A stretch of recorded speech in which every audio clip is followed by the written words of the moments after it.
ان کے لیے وہ کوشش کر سکتا ہے، مجاہدہ کر سکتا ہے تزکیہ کے ساتھ، لیکن یہ جو چیز ہے اپنے وجدان کو جو ہے وہ زندہ کرنا اور اس سے کسی حقیقت کے ادراک کی کوشش کرنا، تو یہ بھی محدود ہے۔ ایک تو یہ کہ یہ محتاج ہے بہت زیادہ مجاہدہ اور بہت زیادہ ریاضت، مراقبہ وغیرہ کا، اور اگر اتنے زیادہ کئی سال کے مراقبے، مجاہدے، ریاضت وغیرہ کے بعد بھی اگر کوئی چیز سامنے آ بھی جاتی ہے تو یہ قطعی نہیں ہے کہ وہ اس مراقبے کا کوئی صحیح نتیجہ ہی ہے یا صرف ایک واہمہ ہے کہ جو خیال میں آ گیا ہے، تو یہ چیز بھی غلط کی طرف بھی لے جاتی ہے۔ تو درست ہے بھی محدود اور انسان کے اپنے اختیار میں بھی نہیں ہے، تو یہ ساری چیزیں بہت محدود ہیں۔ اب ایک اور بڑی چیز ہے جو انسانی فطری ذرائع علم جو ہیں ان میں سے جو سب سے بڑی چیز سمجھی جاتی ہے وہ ہے عقل۔ تاڑیج کی صحت ہے؟ جی الحمدللہ، اللہ کا شکر ہے۔ صحیح۔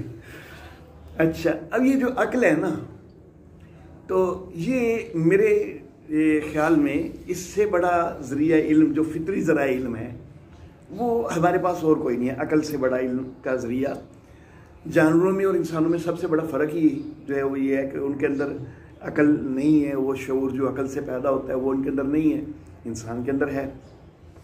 لیکن یہ اتنا بڑا ذریعہ علم جو ہے نا یہ بھی محدود ہے، اور یہ بھی کئی دفعہ درست ہوتا ہے اور کئی دفعہ غلط بھی ہوتا ہے۔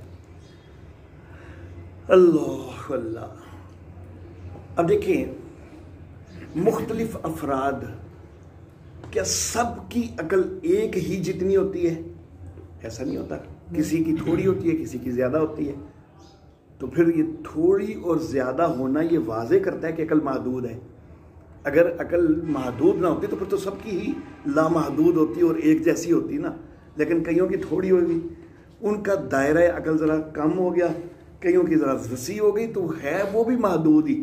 یہ نہیں ہے کہ وہ عقل کل اس کو حاصل ہو گئی ہے، وہ سب کچھ جان گیا ہے، ایسا نہیں ہوتا ہے۔ تو عقل جو ہے وہ بھی محدود ہے۔ مختلف افراد کی عقل کا مختلف ہونا وہ اس کا محدود ہونا ثابت کرتا ہے۔ اور دوسری چیز میں نے کہا کہ غلطی کا امکان بھی عقل میں ہوتا ہے۔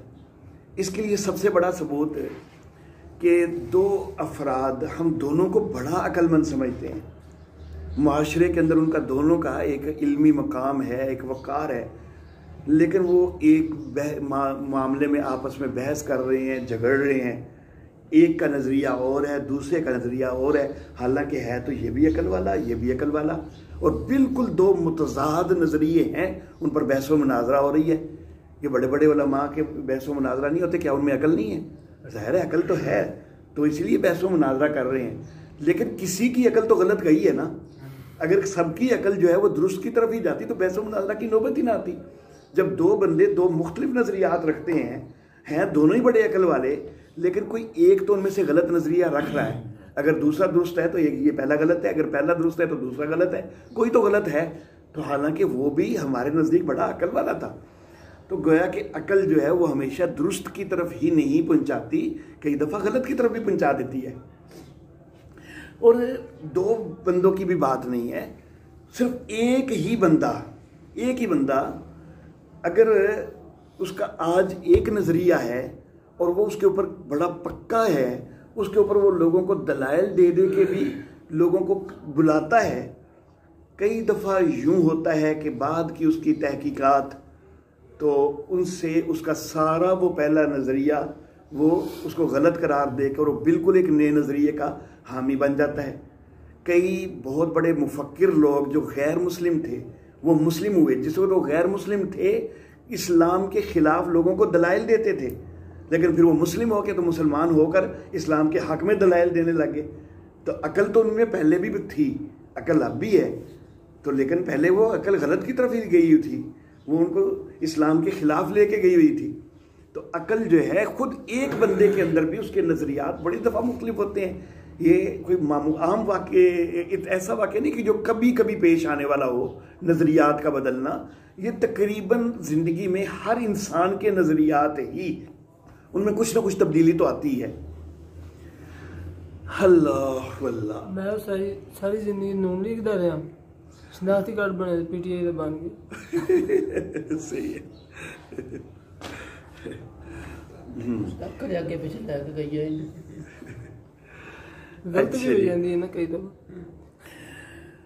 اچھا پھر ایک بہت بڑا عقل مند آدمی جو اپنے آپ کو بہت بڑا عقل مند سمجھتا ہے وہ خود اپنے بچپن کے واقعات کو کبھی سوچتا ہے نا تو خود اس کو ہنسی آ جاتی ہے کہ میں کیا کر رہا تھا. تو حالانکہ جس وقت اس نے کیے تھے نا اس وقت بھی اس کا ذہن یہی تھا کہ میں تو بڑی عقل مندی ہی کر رہا ہوں, میں تو بہت عقل مند ہوں. کوئی بھی یہ نہیں سمجھ رہا ہوتا کہ میں بیوقوفی کر رہا ہوں. بچہ بھی جب کوئی کام کرتا ہے نا اپنے طور پر وہ پوری عقل مندی ہی کر رہا ہے, لیکن بعد میں اس کو ہنسی آتی ہے کہ میں نے کیا کیا تھا. اللہ اللہ. اس حوالے سے میں تو خیر کوئی خاص بہت بڑا عقل مند ہونے کا دعویٰ نہیں رکھتا, لیکن ایک واقعہ اپنا جو ہے نا میں آپ کی دلچسپی کے لیے سنا دیتا ہوں.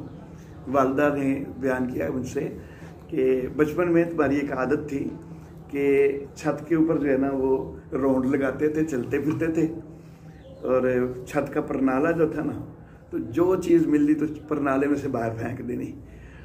تو اپنے طور پر میں بڑا عقل مندی کا ہی کام کر رہا تھا, حالانکہ گھر کی چیزیں باہر پھینک رہا تھا. یہ کوئی عقل مندی والا کام تو نہیں ہے, لیکن اس وقت تو میرے ذہن میں یہی تھا کہ یہی بڑا بہترین کام ہے. اب یہ علی سے پوچھے یوشا جو کام کرتا ہے تو وہ یوشا بھی اپنے طور پر بڑے عقل والا ہی کرتا ہوگا, لیکن بچوں سے ہوتی ہیں. اچھا والدہ کہتی ہے کہ وہ ایک دن سارے چھت کا راؤنڈ لگایا, پھرا ادھر ادھر, کوئی چیز نہیں ملی نیچے پھینکنے کے لیے. تو میں اپنا پاؤں جو ہے نا پرنالے سے نیچے پھینک رہا تھا, پاؤں کو نیچے کر رہا تھا کہ یہ کسی طرح گر جائے. تو اس وقت تو میں نے اپنے طور پر یہ بڑی عقل مندی کی ہوگی, لیکن آج خود جو ہے نا سوچ کے ہنسی آتی ہے کہ یہ کیا تھا. تو بہرحال بچپن میں بھی انسان کو یہ غلط فہمی ہوتی ہے کہ میں بڑا عقل مند ہوں, اور بڑے ہو کر بھی یہی غلط فہمی رہتی ہے کہ میں بڑا عقل مند ہوں. لیکن اصل معاملہ یہ ہے کہ بچپن میں بھی عقل محدود ہی تھی اور اب بھی عقل محدود ہے. صرف یہ ہے کہ محدود ہونے کی وسعت تھوڑی سی زیادہ ہو گئی ہے, حدود میں وسعت کچھ زیادہ ہو گئی ہے, لیکن ہے محدود ہی. اور جو بالکل بیوقوف ترین آدمی ہے نا, اور بلکہ بیوقوف سے بھی آگے بڑھ کر جو بالکل دیوانہ ہے نا, مجنون ہے, جس کے متعلق آپ کہیں کہ اس کے اندر عقل کی رتی بھی نہیں ہے, وہ بھی اپنے طور پر جو بھی کرتا ہے وہ عقل مند ہو کر ہی کرتا ہے. تو پھر معلوم ہوا نا کہ عقل جو ہے وہ بڑی ہی محدود اور غلط پہنچانے والی بھی ہے. وہ محدود بھی ہے اور کئی دفعہ غلط چیزوں کی طرف بھی پہنچا دیتی ہے. اللہ اللہ. اچھا جی, تو یہ 8 ذرائع علم کا جو ہے وہ میں ابھی تک ذکر کر چکا. اب اس کے بعد ایک 9ویں ذریعہ علم کا میں ذکر کرنا چاہوں گا. وہ جو 8 ذرائع علم ہیں ان میں سب سے بڑا جو ہے وہ عقل, اور وہ بھی میں نے واضح کر دیا, ثابت کر دیا کہ وہ بڑی محدود بھی ہے اور کئی دفعہ غلط کی طرف بھی لے جاتی ہے. یہ اس کے بعد سے دلائل موجود ہیں. اب ایک 9واں ذریعہ علم یہ ہے کہ آپس کے اندر بہت سارے افراد مل جل کے باہمی مشورہ کر لیں اور مشاورت سے کوئی چیز طے کر لیں. تو یہ مشورہ جو کریں گے تو کیا وہ انہی 8 ذرائع علم کو ہی استعمال کر کے نہیں کریں گے؟ تو جب یہ 8 انفرادی طور پر بھی محدود تھے نا تو یہ اجتماعی طور پر بھی محدود ہی ہیں. صرف یہ ہے کہ چلو حدود کی وسعت ذرا زیادہ ہو جائے گی. صرف اکیلا بندہ کوئی چیز سوچے گا, اکیلا بندہ اپنے ذرائع علم کو کام میں لائے گا تو ہو سکتا ہے معاملے کا کوئی پہلو اس سے مخفی ہو جائے. جس میں 2-4 بندے یا زیادہ بندے مل کے ایک چیز کو سوچیں گے تو وہ کئی مخفی پہلو بھی سامنے آ جائیں گے. لیکن سارے مل کر بھی کئی دفعہ غلط فیصلہ کر دیتے ہیں. سارے مل کر بھی کئی دفعہ غلط فیصلہ کر دیتے ہیں. ہاں, یہ امت محمدیہ کے لیے یہ ہے کہ امت محمدیہ کے لیے رحمت کائنات صلی اللہ علیہ وآلہ وسلم نے فرمایا کہ میری امت جو ہے وہ گمراہی کے اوپر جو ہے وہ کبھی جمع نہیں ہوگی, یعنی اس کا اجماع گمراہی پر نہیں ہوگا. لیکن امت کے جو ہے نا یہ دینی مسائل کے علاوہ جو ہے وہ بڑے بڑے معاملات کے اندر کئی لوگ بڑے فیصلے کرتے ہیں اور وہ غلط فیصلے کر جاتے ہیں, حالانکہ بڑی مشاورتوں کے بعد وہ فیصلے ہوتے ہیں. اب یہ جو مثال کے طور پر گورنمنٹ یا سیاسی جماعتیں وہ کئی لائحہ عمل تیار کرتی ہیں تو لیکن بعد میں جو ہے وہ غلط ثابت ہوتے ہیں، اس کے ملک کو نقصان ہوتے ہیں۔ تو بہرحال یہ جتنے بھی ذرائع علم ہیں یہ سارے کے سارے محدود ہیں۔ اللہ اللہ۔ اب اگر مثال کے طور پر ہمارے والد محترم ہمیں ایک چیز کا حکم دینا چاہ رہے ہیں، انہوں نے حکم نہیں دیا، یہ جو میں نے 9 ذرائع علم گنوائے ہیں، 8 انفرادی ہیں، 9 یہ کہ مشورہ کر لیں، تو ہم مثلا 5 بھائی ہیں، ہم پانچوں بھائی بیٹھے ہوں، والد صاحب نے کوئی حکم دینا ہو، اللہ رب العزت ان کی مغفرت فرمائے، وہ تو فوت ہو گئے، لیکن بہرحال اگر وہ زندہ ہوں اور اگر وہ ہمیں حکم دینا چاہیں، ابھی انہوں نے حکم نہیں دیا، ہم پانچوں بھائی بیٹھے ہوں، ہم اپنے وجدان کو، قوت قلب کو، شعور کو، عقل کو، سب کو بیدار کریں، آپس میں مشورہ کریں کہ ابو اس وقت ہمیں کیا حکم دینا چاہتے ہیں، تو کیا ان سارے ذرائع علم کو کام میں لا کر ہم 100% قطعی اور یقینی طور پر یہ معلوم کر سکتے ہیں کہ والد صاحب کے ذہن میں کیا ہے؟ حالانکہ وہ تو ہمیں سامنے نظر آ رہے ہیں، ہمارے پاس بیٹھے ہوئے ہیں۔ تو اللہ رب العزت ہمیں کیا حکم دینا چاہتے ہیں جبکہ اللہ ہمیں نظر بھی نہیں آتے، تو کیا ہم خود ان ذرائع علم سے اس حکم کو معلوم کر سکتے ہیں؟ تو ظاہر بات ہے کہ یہ ساری چیزیں جو ہیں یہ محدود ہیں، تو پھر کوئی نہ کوئی ذریعہ علم تو آخر اللہ رب العزت نے مخلوقات کو پیدا کیا ہے، تو اس کا ظاہر بات ہے کہ کوئی نہ کوئی مقصد ہے، تو اس مقصد کا پھر اللہ خود آگاہ کریں گے، یقیناً کریں گے۔ اگر اللہ آگاہ نہیں کریں گے تو پھر تو ساری چیزیں، ساری مخلوقات باطل ہی باطل کی طرف چلی جائیں، انسان باطل کی طرف چلا جائے، تو یقیناً اللہ نے اس کا کوئی نہ کوئی تو انتظام کرنا ہے۔ اب وہ انتظام جو ہے وہ اللہ رب العزت نے نبوت و رسالت کی شکل میں کیا ہے۔ اب ایک انتظام یہ بھی ہو سکتا تھا کہ اللہ ہر بندے کو وحی بھیج دیتے، ہر بندے کے پاس انفرادی وحی آ جاتی، بھائی تو نے یہ کرنا ہے، یہ کرنا ہے، دوسرے بندے کے پاس بھی اس کی پوری وحی آ جاتی۔ لیکن اگر یوں ہوتا تو وہ جو دنیا دارالامتحان ہے وہ پھر دارالامتحان تو نہ رہتی، پھر تو وہ جو یہ ہے کہ یؤمنون بالغیب، غیب پر ایمان تو نہ رہتا، ہمارے اپنے اوپر وحی آ چکی ہوتی تو اس لیے اللہ رب العزت کی حکمت کا تقاضا یہی تھا کہ ہر بندے پر وحی نہ آ جائے، بلکہ کچھ اللہ رب العزت نے ہستیاں منتخب فرمائیں اور ان کی طرف اللہ رب العزت نے وحی کی ہے، اور اس وحی کے ذریعے ہی ہم حقیقت میں ان سوالات کے جوابات معلوم کر سکتے ہیں، اس وحی کے بغیر ہم معلوم ہی نہیں کر سکتے۔ اچھا جی، یہ تو سب سے اہم اور بڑی چیز جو تھی اس حوالہ سے نبوت کی ضرورت اور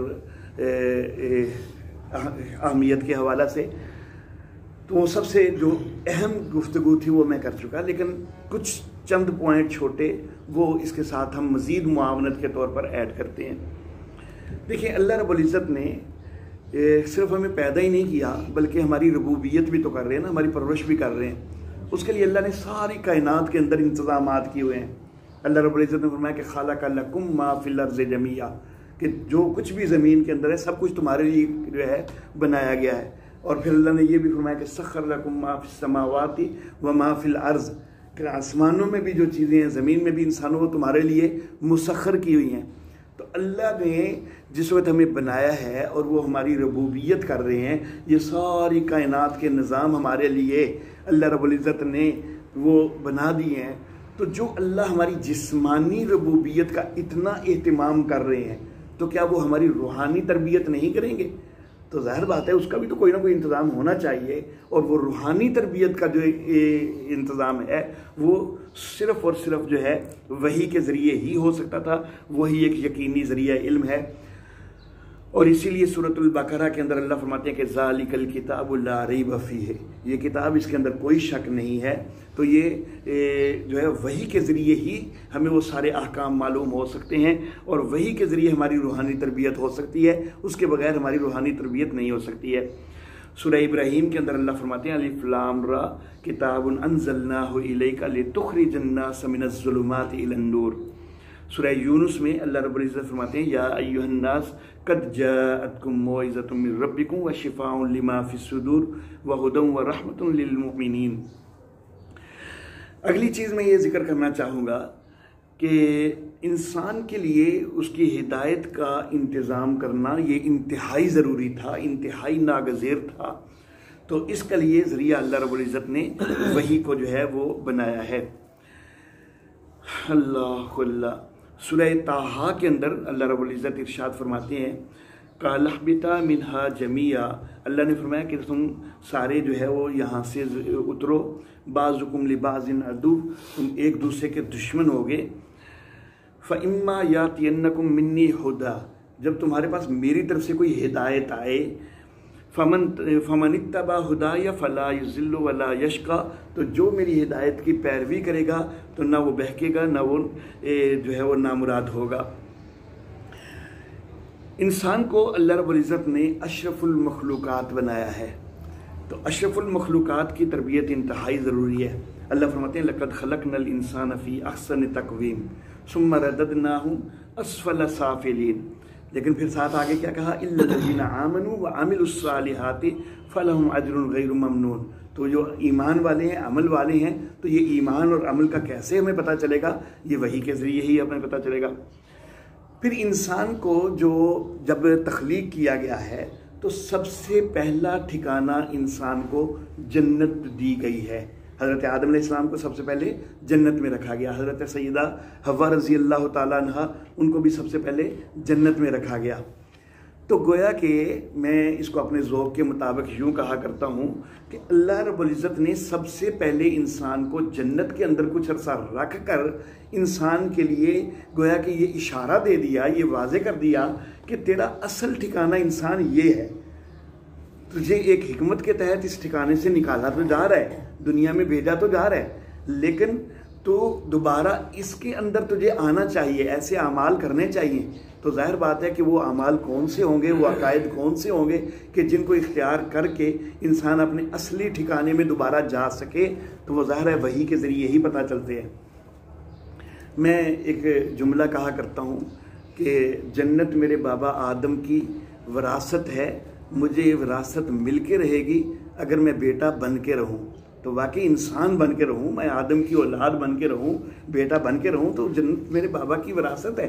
جنت انسان کو دی گئی تھی اور انسان ہی کو جو ہے یہ ملنی ہے اور انسانوں نے اس میں جانا ہے.